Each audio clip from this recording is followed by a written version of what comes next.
15 minute show में आज हम लोग महत्वपूर्ण प्रश्नों की प्रैक्टिस करते हैं। चलिए बिना कुछ देरी किए सवालों के पास आ जाते हैं। और सवाल पहला आपको दिख रहा है। सवाल कह क्या रहा है मेरे भाई कि 150 से छोटी सभी प्राकृत संख्याओं का औसत क्या है। 150 से छोटी की बात कर रहा है, मतलब 149 तक बात कर रहा है। अच्छा, सभी प्राकृत संख्याएं, तो प्राकृत संख्या शुरुआत कहां से होती है? 1 से, यानी आपसे 1 2 3 डैश डैश 149 तक का क्या पूछा गया है? औसत पूछा गया है। आपको पता है कि ये दिख रहा है समांतर श्रेणी में एक एक बढ़ते जा रहा है। अगर समान बढ़ता है तो समांतर श्रेणी कहते हैं। और समांतर श्रेणी में अगर आपको औसत निकालना है तो सबसे बेहतर टेक्निक क्या होता है कि फर्स्ट और लास्ट को जोड़कर भाई 2 से भाग कर देना है। यानी 1 और 149 को जोड़कर 2 से भाग लगाएंगे तो 150 बटा 2 हमारा क्या हो जाएगा? 75 हो जाएगा। इस सवाल का सही उत्तर सी हो चुका है। अब आते हैं हम लोग सेकंड सवाल पे। ये सवाल जरा देखिए। इस सवाल में क्या कहा जा रहा है कि 3 लीटर चीनी के घोल में 40% चीनी है।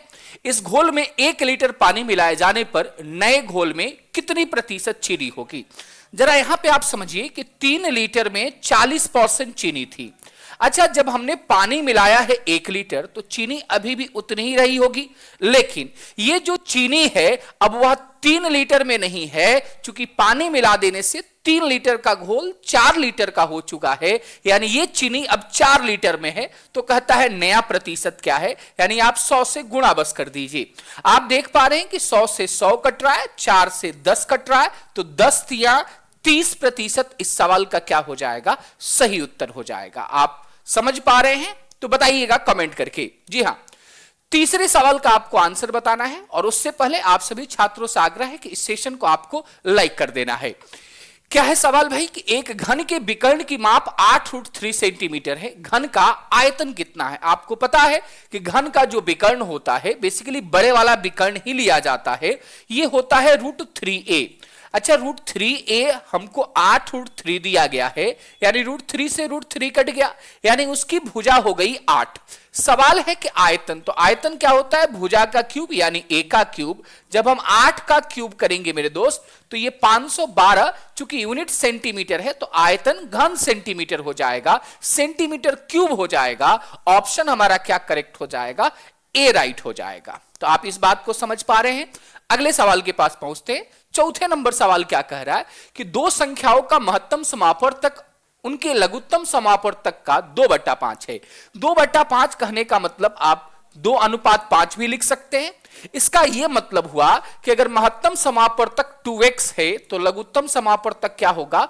लघुत्तम समापवर्तक 5x हो जाएगा। सवाल कह रहा है यदि दोनों संख्याओं का गुणनफल 1690 है। आपको पता है कि दोनों संख्याओं का गुणनफल अगर दिया हुआ है, लसा और मसा दिया हुआ है, तो एक कंसेप्ट लगाइए कि संख्याओं का गुणनफल बराबर एलसीएम गुणा एचसीएफ। यानी आप कह सकते हैं कि सर एचसीएफ गुणा एलसीएम बराबर संख्याओं का गुणनफल होता है, यानी 1690। 2 पछे 10 से 1 0 कट जाएगा, एक्स स्क्वायर बराबर 169। तो एक्स का मान केवल धनात्मक होगा, लसा मसा में ऋणात्मक के बारे में बात नहीं करते हैं। सवाल है तो उनका महत्तम समापवर्तक क्या है? महत्तम समापवर्तक तो आपने 2x माना है, तो x 13 होगा, तो 2x क्या हो जाएगा मेरे दोस्त? 26 हो जाएगा। ऑप्शन हमारा सी करेक्ट हो जाएगा। यह बात आप समझ पा रहे हैं। आगे बढ़ते हैं अगले सवाल के पास। 5वां नंबर सवाल देखिए, कह रहा है कि 900 मीटर लंबी एक ट्रेन 108 किलोमीटर प्रति घंटे की गति से चल रही है। इसे 1200 मीटर लंबे प्लेटफॉर्म को पूरी तरह से पार करने में कितना समय लगेगा? ट्रेन किसी प्लेटफॉर्म को पार करने जा रही है तो टोटल दूरी क्या हो जाएगी? तो ट्रेन की लंबाई अब प्लस प्लेटफॉर्म की लंबाई, तो 900 और 1200 यानी कुल उसे पार कितना करना है? 2100 पार करना है। प्लेटफॉर्म को किस स्पीड से पार कर रही है? 108 की। आपको यह भी पता है कि अगर ये मीटर में है तो स्पीड मीटर पर सेकंड में आपको करना होगा, और मीटर पर सेकंड बनाने के लिए आपको 5/18 से गुणा करना होगा। यानी आप कह सकते हैं सर उसकी जो स्पीड है वो 30 मीटर प्रति सेकंड है। अच्छा, 30 मीटर प्रति सेकंड की गति से 2100 की दूरी उसको तय करना है, तो आंसर हमारा क्या हो जाएगा? 70 सेकंड हो जाएगा। 70 सेकंड लगेंगे पार करने में। ऑप्शन हमारा क्या करेक्ट हो जाएगा मेरे दोस्त? बी करेक्ट हो जाएगा। अब आते हैं अगले सवाल पे। 5वें नंबर सवाल के बाद 6ठा नंबर सवाल क्या कह रहा है कि सरसों के तेल का अंकित मूल्य उसके क्रय मूल्य से 20% अधिक है, तो हम क्यों ना उसके क्रय मूल्य को 100 मान लें। तो जाहिर सी बात है उसका जो अंकित मूल्य है चूंकि 20% अधिक है तो अंकित मूल्य 120 हो जाएगा, एमपी 120 हो जाएगा। इसे अंकित मूल्य से कितने प्रतिशत पर बेचा जाना चाहिए ताकि कोई लाभ ना हो और कोई हानि ना हो। अब जरा गौर करिए कि कोई लाभ और कोई हानि नहीं हो, इसका मतलब क्या है कि जितना आपका कॉस्ट लगा है उतना में ही आप बेचेंगे, यानी आपको बेचने की कहा जा रहा है 100 में ही। तो कह रहा है कितना प्रतिशत आप कम करके बेचेंगे। भाई आप कम कर रहे हैं 20, किससे कम कर रहे हैं 120 से, गुणा 100 आपको क्लियरली दिख रहा है 6, 1/6 आप कह सकते हैं 16.67%, और किसी भी ऑप्शन में नहीं है तो आंसर हमारा क्या हो जाएगा, ई करेक्ट हो जाएगा। क्लियर हो गई बात। अब आते हैं अगले सवाल के पास, 6ठा नंबर के बाद 7वां। बड़ा ही खूबसूरत सा सवाल है कि प्रतिदिन 5 घंटे कार्य करके एक कार्य को 8 दिनों में पूरा कर सकता है। तो अगर 5 घंटे काम करता है और 8 दिन लगता है तो 1-1 घंटे काम करेगा तो समय ज्यादा लगेगा, यानी 5×8 को 40 दिन लगेगा। मैंने 1 घंटे का निकाल दिया। अच्छा, क्यों 1 घंटे का निकाल दिया, क्योंकि यहां पे अलग तरीके से काम कर रहा है और यहां पे अलग घंटे से काम कर रहा है, तो दोनों को मैंने सेम करने की कोशिश की है बस। और प्रतिदिन 6 घंटे कार्य करके भी उसी कार्य को 10 दिनों में पूरा कर सकता है। तो 6 घंटे काम कर रहा है, 10 दिन लग रहा है, तो भाई 1 घंटे करेगा तो उसको 60 दिन लगेंगे, 6 × 10। सवाल कह रहा है तब प्रतिदिन 8 घंटे कार्य करके संयुक्त रूप से कार्य को कितने दिनों में पूरा कर सकते हैं। पहले हम लोग 1-1 घंटे के अनुसार काम और इफिशिएंसी निकाल लेते हैं। एक 40 दिन में कार्य कर सकता है, एक 60 दिन में कर सकता है। काम हम मान लेते हैं 120, कटने वाला डाटा। ये 1 घंटे में 3 काम करता है और ये 1 घंटे में 2 काम करता है। चूंकि ये 1 घंटे काम नहीं कर रहा है, 8-8 घंटे काम कर रहे हैं, तो चूंकि दोनों मिल रहे हैं तो 1 घंटे में काम हो रहा है 5, तो डेली 8 घंटे काम कर रहे हैं। तो डेली भाई 1 घंटे में 5 काम हो रहा है, तो 8 घंटे काम करेंगे तो डेली कितना काम होगा, 40 काम होगा। काम करना है 120 काम करना है और डेली 40 काम कर रहे हैं, तो भाई कितने दिन का समय लग जाएगा, 3 दिन का समय लग जाएगा। यानी हम कह सकते हैं हमारा उत्तर कौन सा हो जाएगा दोस्त, ए सही उत्तर हो जाएगा। आइए आगे बढ़ते हैं। 7वें नंबर सवाल के बाद 8वें नंबर सवाल के पास आते हैं। सवाल है कि यदि x और y और z आंकड़ों दिए गए हैं 12 से लेकर 21 तक, बीच में अलग अलग नंबर्स हैं, कि क्रमशः परिसर, अच्छा परिसर क्या होता है मेरे भाई, परिसर होता है उच्चतम भाई आंकड़ा माइनस न्यूनतम आंकड़ा। तो इसमें जो सबसे उच्चतम है आपको क्या दिख रहा है, 25 दिख रहा है, 25 से तो बड़ा कोई है नहीं। अच्छा, सबसे जो न्यूनतम दिख रहा है वो कौन दिख रहा है, 9 दिख रहा है। तो उच्चतम माइनस न्यूनतम कर देते हैं, यानी 25 - 9 हम कर देते हैं 16। ये परिसर हो गया। और परिसर को क्या बोला गया था, x बोला गया था।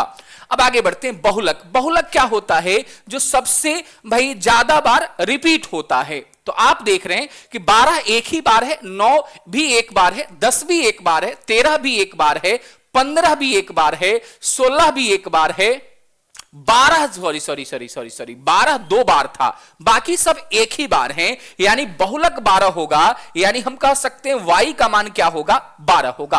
अब आपसे कह रहा है माध्यिका, माध्यिका जेड है। माध्यिका निकालने के लिए आप क्या करते हैं, पहले तो आंकड़ों को सजाने का काम करते हैं, बढ़ते या घटते क्रम में। चलिए सजाते हैं। सबसे छोटा 9 है, उसके बाद 10 है, उसके बाद 12 है, 12 2 बार है, फिर 13 है, फिर हमारा 15 है, फिर 16 है, फिर 21 है, फिर 24 है, फिर 25 है। मैं एक बार देख लेता हूं, 3 3 6 2 8 8 2 10, 3 3 6 3 9 1 10 है। हम क्या करते हैं, मिडिल नंबर ढूंढने का प्रयास करेंगे, अंत से एक लास्ट को काटते चलेंगे, काटते चल रहे हैं, काटते चल रहे हैं, काटते चल रहे हैं। अच्छा, बीच में 1 नंबर आता है तो वही माध्यिका होता है, बीच में 2 नंबर आया है तो हम दोनों को जोड़कर 2 से भाग लगा देते हैं, यानी 13 और 15 को जोड़कर 2 से भाग लगाएंगे, या इसके बीच में जो नंबर होगा उसको भी आप कह सकते हैं। भाई 14 आ रहा है, और 14 किसका मान है, ये जेड का मान है। सवाल कह रहा था x + 2y - z निकालना है, x का मान 16 है, भाई साहब 2y का मान 12 दूनी 24 हो जाएगा, माइनस है जेड, जेड का मान है 14, तो भाई 40 में से 14 घटाएंगे 26 हो जाएगा। इस सवाल का सही उत्तर क्या हो जाएगा, आपका ए करेक्ट हो जाएगा। बात की जा सकती थी। आगे बढ़ते अगले सवाल पे। 9वें नंबर सवाल को देखते हैं। k का वह मान क्या है जिसके लिए x plus 2y minus 3 equal 0। अच्छा जी, समीकरण दिया हुआ है। समीकरण में आप जानते हैं x का कोएफिशिएंट a1 कहलाता है। a1 कुछ नहीं है तो 1 है।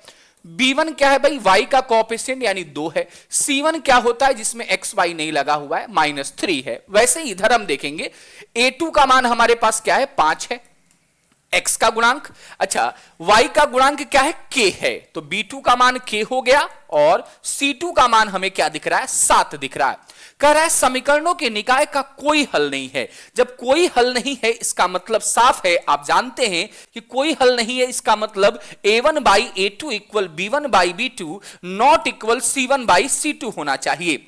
अब हम लगाएंगे 1/5 बराबर 2/k नॉट इक्वल -3/7। हमें सॉल्व करने के लिए इसका हम सहारा क्यों लें, चूंकि k का मान निकालना है तो हम यहां से भी तो ज्ञात कर सकते हैं। k का मान क्या हो जाएगा, 5 दूनी 10 हो जाएगा। k का मान k बराबर 10 हो जाएगा। इस सवाल का उत्तर कहीं भी ऑप्शन में मुझे दिख नहीं रहा है, आंसर हमारा ई हो जाएगा। एक बार आप लोग भी चेक कर लीजिएगा, मैं भी एक बार चेक कर लेता हूं। 1/5 हो गया बराबर, हाँ 2/k हो गया, तो 2/k यहीं से काम चल जाता, आपका क्या हो जाता, k का मान 10 हो जाता। क्लियर है। यहां पे और भी बातें होती है, जब ये तीनों बराबर होते हैं तो अनंत मान होता है, और ये दोनों बराबर नहीं होता है तो केवल एक हल होता है। अगर मैं 9वें की बात करूं 10वें नंबर में, तो 10वें नंबर में क्या कहा गया है कि एक धनराशि साधारण ब्याज के एक निश्चित दर पर 4 वर्ष में स्वयं की 7/5 गुनी हो जाती है। पहले हम इसको प्रतिशत में बना देते हैं। 7/5 को प्रतिशत में लिखेंगे तो क्या हो जाएगा, ये 140% हो जाएगा। यानी जो पैसा था वह 140% हो गया। पैसा होता कितना है प्रतिशत में, 100 होता है, और 100 से 140 हुआ है, यानी ब्याज बना है 40%। अच्छा, समय कितना लगा है, 4 साल, और 4 साल में 40% बना है ब्याज, तो जाहिर सी बात है रेट कितना होगा, 10 होगा। तभी तो आप कहते हैं कि SI बराबर जो होता है वो R इंटू टी होता है। 40 कैसे बना होगा, हर साल 10 रहा होगा, तभी तो 4 साल में कितना बना होगा, 40 बना होगा। ये भी बात आप बाखूबी समझ चुके हैं। इस सवाल का जो उत्तर हो जाएगा वह क्या हो जाएगा, ई हो जाएगा। ठीक है, 20 सत्ते 140%, 40% का ब्याज, तो जाहिर सी बात है समय हमारा 4 दिया हुआ है तो दर 10% हो जाएगा। यह सवाल का आपको ध्यान से देखना है। कहा क्या रहा है कि 6 संख्याओं का औसत 32 है, प्रथम 3 संख्याओं में प्रत्येक में से 4 घटाया जाता है। अच्छा, प्रत्येक में से 4 घटाया जा रहा है 3 संख्याओं में, तो टोटल 12 घट जाएगा। ठीक है, और अंतिम 3 संख्याओं में से प्रत्येक संख्या में 2 जोड़ा जाता है, तो ये टोटल भाई साहब 3 दूनी 6 बढ़ जाएगा। यानी अंततः हमें पता चला कि कुल योगफल 6 घट जाएगा। कितनी संख्याओं में, 6 संख्याओं में। तो 6 संख्याओं में 6 घट रहा है, यानी औसत कितना घट जाएगा, 1 घट जाएगा।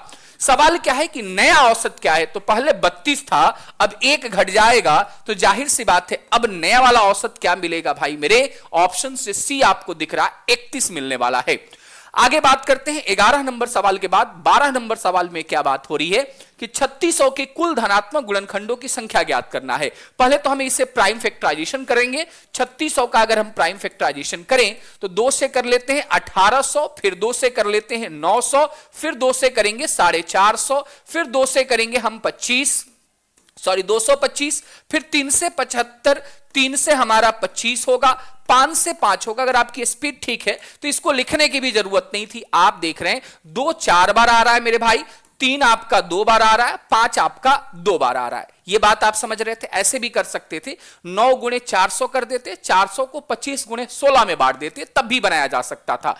कुल धनात्मक गुणनखंडों की संख्या निकालने के लिए हम करते क्या है, पावर में 1 जोड़कर भाई सबको गुणा कर देते हैं। तो ये 5 हो गया, ये 3 हो गया, ये 3 हो गया, तो 3 तरीका 9 25 45 इस सवाल का सही उत्तर हो जाएगा। 13 नंबर सवाल को देखते हैं। कह रहा एक संख्या को जब एक संख्या को 112 से विभाजित किया जाता है तो शेषफल 21 आता है। उसी संख्या को 16 से विभाजित करने पर शेषफल क्या आएगा। भाई साहब आप पहले ये देख लीजिए कि जो बाद में आप विभाजित कर रहे हैं और पहले जो विभाजित कर रहे थे क्या वो उससे एक दूसरे से विभाजित हो रहा है कि नहीं, क्या उसका ये गुणनखंड है कि नहीं। हाँ भाई साहब 112 से 16 विभाजित हो रहा है, तो आपको करना क्या है, शेषफल को इस संख्या से विभाजित कर देना है। 16 को 21 में विभाजित करेंगे, 16 एकम 16, 5 शेषफल आ जाएगा। ऑप्शन हमारा क्या करेक्ट हो जाएगा, सी करेक्ट हो जाएगा। अब आगे बात करते हैं 14 नंबर सवाल में कि किसी गोले का आयतन तथा पृष्ठ क्षेत्रफल समान है। आपको पता है गोले का आयतन होता है 4/3 पाई आर क्यूब और पृष्ठीय क्षेत्रफल होता है 4 पाई आर स्क्वायर। हालांकि होना चाहिए संख्यात्मक मान समान है यूनिट को छोड़कर। अगर हम बात करें 4 कट रहा है, पाई कट रहा है, आर से ये आर कट रहा है, 3 उधर जा रहा है, तो आर का मान आ जाएगा 3 इकाई। चूंकि यूनिट दिया नहीं गया है तो जो हम कह सकते हैं उसकी त्रिज्या 3 इकाई होगी। ऑप्शन में हमें दिख रहा है ऑप्शन सी नंबर। यह बात हम समझ पा रहे हैं। अच्छा, एक सवाल और हम कर लेते हैं कि सवाल है कि 27 भुजाओं वाले बहुभुज में विकर्णों की संख्या कितनी है। विकर्णों की संख्या निकालने के लिए किसी भी बहुभुज में आप फॉर्मूला लगाएंगे n इंटू एन माइनस 3/2, 27 और 3 घटा दीजिए 24/2, 2 से हमारा 12 कटा, 12 सत्ते 84, 8 और 12 दूनी 24, 8 32, 324 इस सवाल का क्या हो जाएगा, सही आंसर हो जाएगा। अब मैं आपको एक सवाल दे रहा हूं जिसका आपको कमेंट बॉक्स में उत्तर बता देना है कि भाई लॉग वाला ये जो सवाल है इस सवाल का सही उत्तर क्या होगा। बाकी इस सेशन के बारे में आप क्या राय रखते हैं कमेंट बॉक्स में जरूर बताएंगे। और हां, सेशन अच्छा लगा हो तो सेशन को एक बार लाइक कर देंगे। अगले आपको 15 मिनट शो में हम आपसे मिलेंगे, तब तक के लिए दीजिए विदा। जय हिंद।